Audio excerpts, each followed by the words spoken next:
Hi friends, welcome back to అమ్మ చేతి అమోఘం. ఈరోజు మన కిచెన్లో చాలా సింపుల్గా పెరుగు గారెలు ఎలా చేసుకోవాలో చూపించబోతున్నాను. సో దీనికి నేను ఇక్కడ 4 కప్స్ వరకు మినపప్పు తీసుకుంటున్నాను.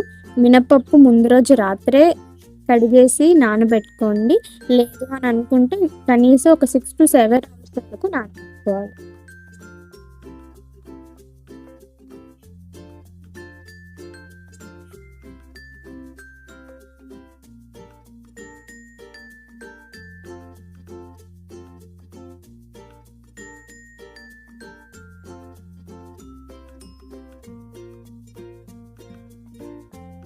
సో నెక్స్ట్ మనం ఇక్కడ నానబెట్టుకున్న పప్పుని రుబ్బుకోవాలి. సో కొద్దిగా వేసుకొని మిక్సీ అయినా పట్టుకోవచ్చు, గ్రైండర్ అయినా పట్టుకోవచ్చు.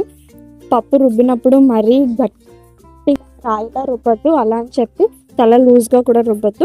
కొద్దిగా వాటర్ వేసుకొని రుబ్బుకోండి. ఎక్కువ వాటర్ వేస్తే గారెలకి బాగా నూనె అన్నది పట్టేస్తుంది.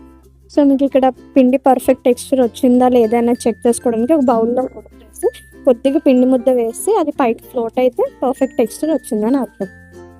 సో ఇలా రుబ్బుకున్న పిండితో 1 టేబుల్ స్పూన్ వరకు సాల్ట్ వేసుకొని బాగా మొత్తం కలిసేలా కలుపుకోండి. సో నెక్స్ట్ స్టెప్ వచ్చేసి మజ్జిగ చేసుకోవాలండి. మజ్జిగ అన్నది మరీ పలుచగా చేసుకోవద్దు, చిక్కగా చేసుకోవద్దు. ఇక్కడ నేను 2 కప్స్ వరకు పెరుగు తీసుకుంటున్నాను. అదే ఒక 1/2 టీ స్పూన్ వరకు సాల్ట్, ఇంకా అల్లం తురుము వేసుకోండి. ఇక్కడ అల్లం తురుము అన్నది కంప్లీట్గా ఆప్షనల్ అండి. బాగా అంతా కలుపుకొని బాగా మజ్జిగ చిక్కుకోండి. మధ్యలో వాటర్ వేస్తూ కన్సిస్టెన్సీని కరెక్ట్గా అడ్జస్ట్ చేసుకోండి. మరీ పలచగా చేసుకోవద్దు, అలా అని చిక్కగా కూడా చేసుకోవద్దు. థిక్ బటర్ మిల్క్ మిక్చర్ లాగా చేసుకోండి. మనం మజ్జిగలోకి తాలింపు అన్నది వేసుకోవాలి. నూనె వేసుకొని అందులో 1 టీ స్పూన్ ఆవాలు, జీలకర్ర, కొద్దిగా ఇంగువ, అలాగే అందులోకి శనగపప్పు, మినపప్పు వేసుకొని బాగా కలుపుకోండి. కొద్దిగా ఫ్రై అయిన తర్వాత అందులోకి ఎండుమిర్చి వేసి బాగా కలుపుకోండి. ఎండుమిర్చి కొద్దిగా వేగింది అని తర్వాత పచ్చిమిరపకాయలు, కరివేపాకు వేసి బాగా రోస్ట్ చేసుకోండి. ఇక్కడ తాలింపు మాడిపోకూడదు, అలా పచ్చిగా కూడా ఉండకూడదు. మధ్యలో కలుపుకుంటూ కొద్దిగా గోల్డెన్ బ్రౌన్ కలర్లోకి వచ్చేంత వరకు బాగా వేపుకోండి. సో ఇందాక మనం చేసి పెట్టుకున్న మజ్జిగ అన్నది తాలింపులోకి వేసేసి ఒక 2 నిమిషాల పాటు ఉడికించి దించేయండి. సో ఇప్పుడు ఇంకో బర్నర్ మీద ఆయిల్ వేసుకొని ఆయిల్ కాస్త పిట్ అయిన తర్వాత అందులోకి గారెలు అన్నవి చిన్న హోల్స్ చేసుకొని వేసుకోండి. ఇవి కూడా 4-5 ఆయిల్ కింద వేసుకుంటే చాలా ఈజీగా వచ్చేస్తాయి.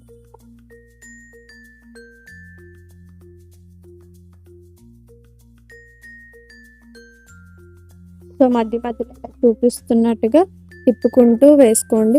గోల్డెన్ కలర్ వచ్చేంత వరకు వేపండి.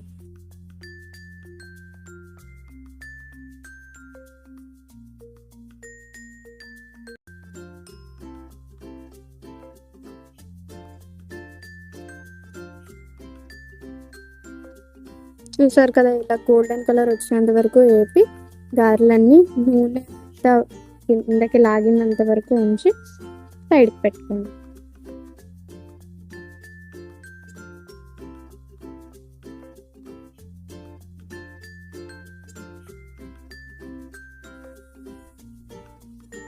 ఇలాగే సేమ్ ప్రాసెస్లో సెకండ్ వాయి కూడా వేసుకొని గోల్డెన్ కలర్ వచ్చేంత వరకు ఫ్రై చేసుకోండి.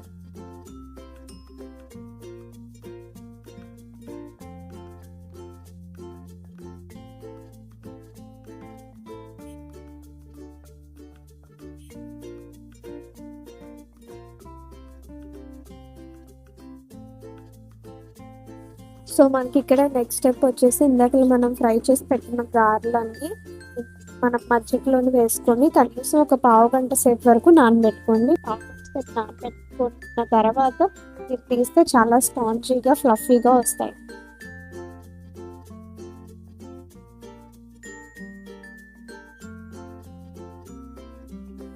చూసారు కదా, 15 మినిట్స్ అయిన తర్వాత గారి ఇలా అంటే ఎంత స్మూత్గా, ఫ్లఫీగా వచ్చిందో. సో ఈ రెసిపీని మీరు కూడా ట్రై చేసి ఎలా వచ్చిందో కమెంట్ సెక్షన్లో నాకు కమెంట్ చేయండి. ఈ వీడియో నచ్చితే లైక్ చేయండి, షేర్ చేయండి. ఇలాంటి మరిన్ని వీడియోస్ కోసం నా ఛానల్ని సబ్స్క్రైబ్ చేసి బెల్ ఐకాన్ని కంపల్సరీ ప్రెస్ చేయండి.